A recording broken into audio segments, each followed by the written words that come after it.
It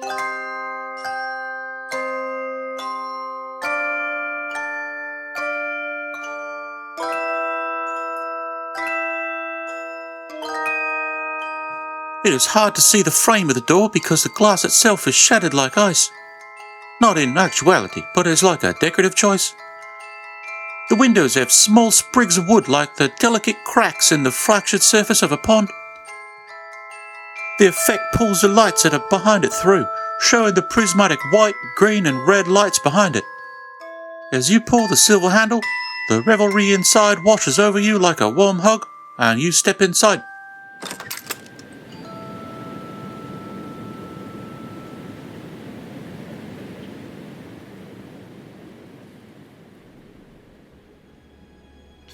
We come to one of the busiest and most excited places in the world. A little time has passed, and we are now at Christmas time at the North Pole. It's the day before Christmas Eve, and everyone is running around trying to make sure everything's gotten done. Jack, Cedar, Halley, what have you guys been doing in the meanwhile? After letting Paco Bell know that Gum-Drop stay behind and leaving him his message that if he makes another one, don't change anything, he'll spend as much time with his family as he can. Notably, making the kids do things together, like having snowball fights, making snow angels, feeding them extra sugary ice cream, just spending more time with them and emphasizing family and that they're twins and they came into this world together and by God, you will leave this world together! You'll melt together too. I Stop the World and Melt With You begins to play gently in the distance, but it's like on a piano with bells, so it sounds like a Christmas song. That's very sweet. Halley? Halley first makes sure that Paco Bell has the communication thing that they got so that you can talk to Gum-Drop whenever. And then she's going to try and get Cedar one of these days to break in with her to steal the addresses of the kids that were from the Land of Coal so she can go and try to check on them. And she's going to try to get Cedar to help her with her heist plan to get this information. It does not take any convincing. Cedar is in 1,000%. It's only been a little bit of time, but given how Halley is, I'm confident in saying this. There begins to be a new legend that starts to cycle around, like a new rumor of a creature that comes up and checks on children before Christmas. It talks about how she's trying to report back to Santa on if you're naughty or nice, but also she's making sure that people aren't being naughty to you. She's some kind of combination of a watchful eye and a protector, keeping both you and the families and people you love in line and safe. People have gone around and around trying to figure out what to call this new feature of the Christmas season, but it begins to take hold.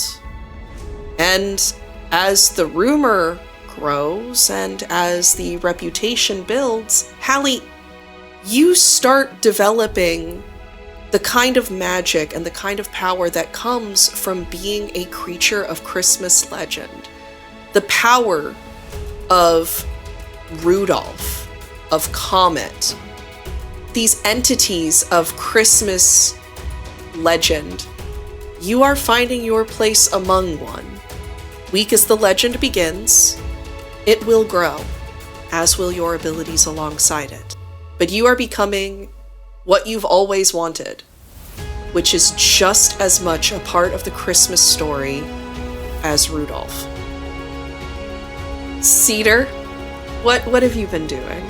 I think that Cedar has not really, other than helping Halley out a bunch, or with the list, she hasn't been seen very much. She's been kind of a flurry with plans and in the workshop and just doing things.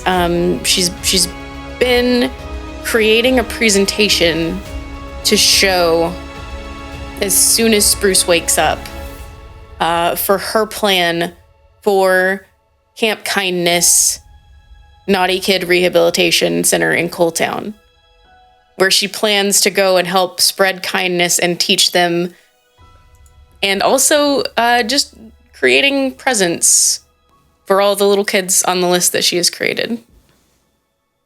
As everyone gets excited and ready and prepared for Christmas, all of your plans built together, you find yourselves once more invited to Gloria and Nicholas's space for cocoa and treats.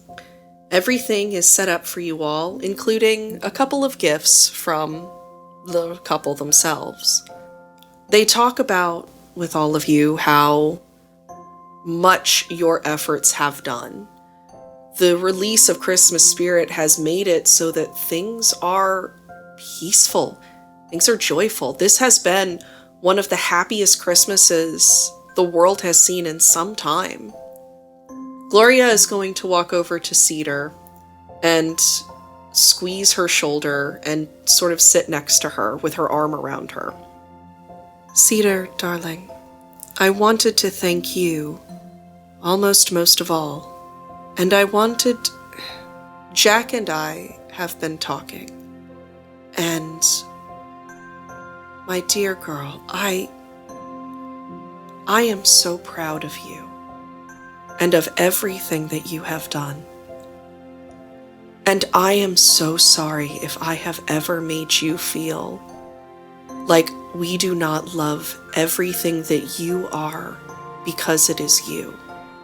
You are not Spruce, and no one should ever demand you be. There are things in you that are from him, that are wonderful, wonderful traits that you should embrace and be proud to share with him. His kindness, his selflessness, his love, his care for others. But just because those traits are also in him does not make them any less yours. My dear girl, I am so sorry if I ever made you think that I did not love you, that we did not love you, for being Cedar. Only Cedar. You don't need to be anything else. I think that she's just gonna kind of fall into her grandma and just give her the biggest hug. Nicholas is going to lean forward and be like, that being said, Cedar, anything you want to do, we will support.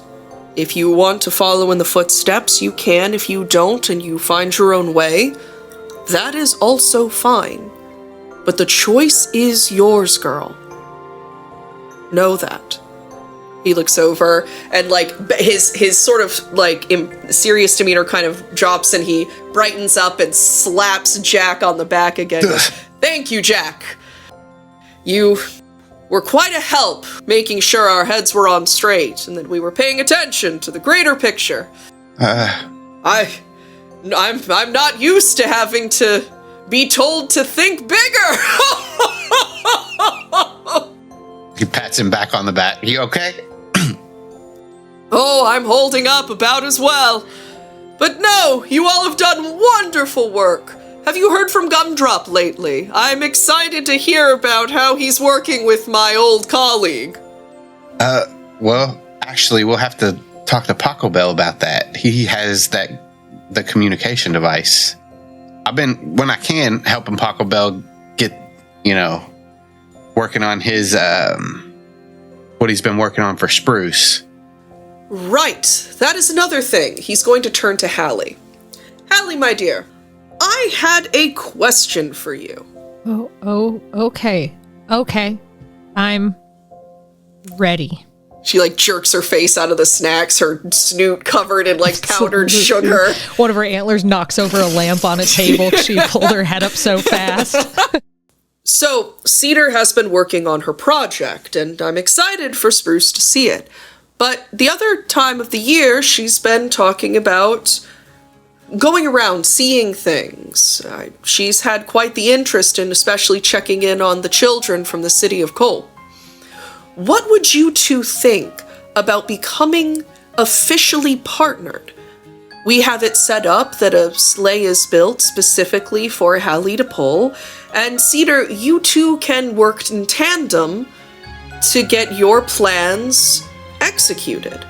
You are a competent girl, but I do think having some help would make things easier for you, and I cannot emphasize enough the benefit of a good reindeer and a good sleigh.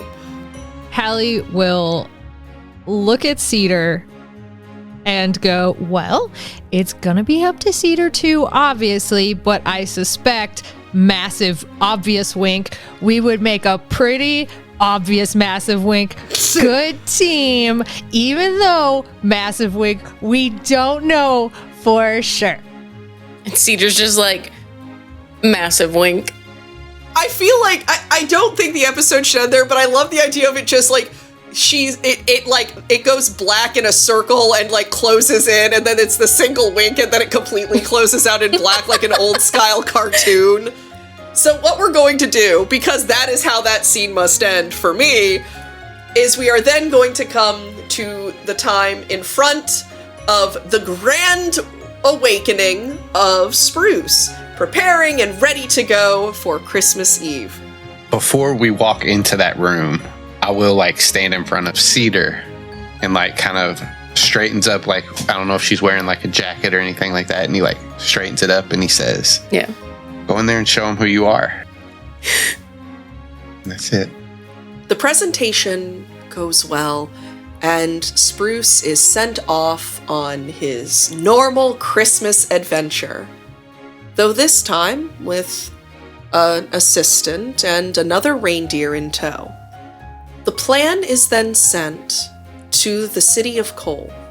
Gum-Drop, we arrive to you, and a letter is dropped onto the desk in front of you, one next to Krampus's. While his is this beautiful, polished mahogany, yours looks like it was baked, put together the same way that a gingerbread house would be. Gingerbread furniture, as it were, decorated with icing and candies, and a little pen that, like those little metal pen things that stick up from desks, except it's a little candy cane pen. The letter flutters onto your desk, and upon opening it with a sharpened piece of candy cane that Krampus gave you, because previously you opening letters was a barbaric affair of just ripping them in half. Oh. I was more talking about... Throw them in the air and hit them with my nunchucks till they burst into I want confetti. you to imagine trying to open an envelope with oven mitts. And kunai. And kunai. The peppermint letter opener is a gift of goodwill from Krampus. You open the letter, and it explains in detail Cedar's plan, which I will allow Cedar to explain. Plan is to only take children who are intentionally naughty or intentionally harming others around, and bring them into the town to help them find the kindness within them. They'll learn to bake cookies. They'll learn to make presents. They'll learn to give and to receive with humility, grace, and kindness. Gum-Drop doesn't know how to read. I'm just kidding. He reads that, and the last part, humility, grace, and kindness, there's deeply seated inside him, and it's run by Christmas magic, but it's essentially code. Those words light up like keywords being highlighted in a search string, and all of the ascetic monk training that is part of his programming starts to sort of load in, and he goes, oh yeah, I could do something with that.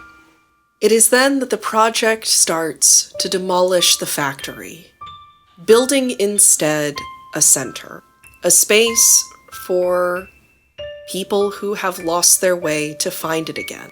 And they will find it under the southern lights, the aurora left behind in the wake of your adventure, guiding people to the city of Coal.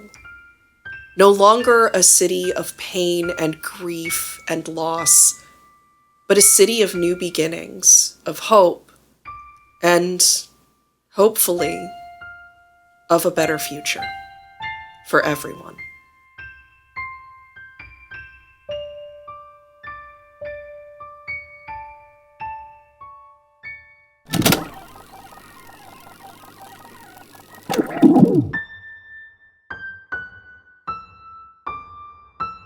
So Gumdrop, under the southern lights, the aurora, is pacing behind rows of students, and they are all wearing green and red robes, doing katas, punching and kicking, slowly in that Shaolin fashion. They're in a wide courtyard. It's the bricks of the old factory, as used to make this large paved area. Behind them, of course, is matching the architecture of the rest of the town in color and style, but a lot more open, like lots of arches and cloth hangings and stuff. This is essentially a Shaolin temple, drawn from some deep-seated programming somewhere in Gumdrop's that Silent Night attack protocol. Must have included some understanding of how this stuff works. And he's been using his monk training to teach inner peace and tranquility to these former bullies. It's very easy to get them on board. All he has to do is tell them they're going to learn how to fight like ninjas. Shockingly effective on children. Shockingly effective on 12-year-old bullies. In doing so, they learn self-respect and discipline and how to be at peace. And so far, there's not been any problems. After you have been working on this project for some time, you get a surprise visit from a couple of old friends coming to check on the progress of the project.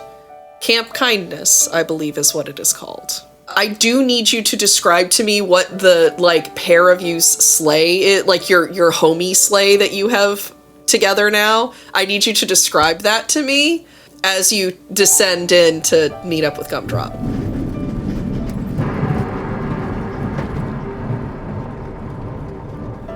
El Camino. El Camino. El Camino. I definitely think that at least the seat portion is in the colors of spruce, the pink and green.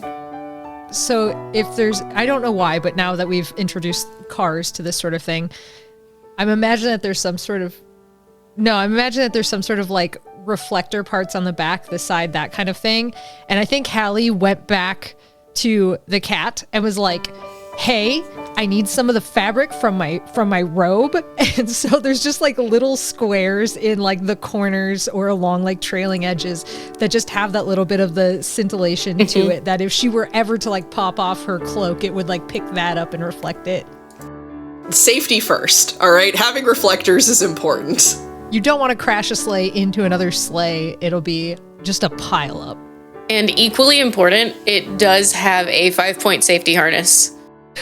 For Cedar. And a parachute as a safety measure stowed under the chair. Yes. That we don't tell Halley is there because we don't want her to think we don't have faith in her. Halley would be so upset if she knew. So you're going to come down the runway that seems to be prepared for your arrival, but is now mostly used for new arrivals of the children. Getting poofed away by dark magic was kind of spooking some of them. So you see that there is a sleigh set up that is being pulled by 8 little goats. Black goats. And by little, I mean they're honestly actually fairly large goats, but they're working on getting better at flying. You may or may not, if you see Krampus, notice that a part of one of his horns has chopped off and he's got bruises in a couple of spots. It is a very bumpy ride with goats. And you arrive at the doors of Camp Kindness, greeted by Gum-Drop. I see the sleigh coming down the sky, and I hold up a hand. The class stops behind me. They all just stand with their hands behind their backs. And I walk down to meet the sleigh. Oh, hey, guys.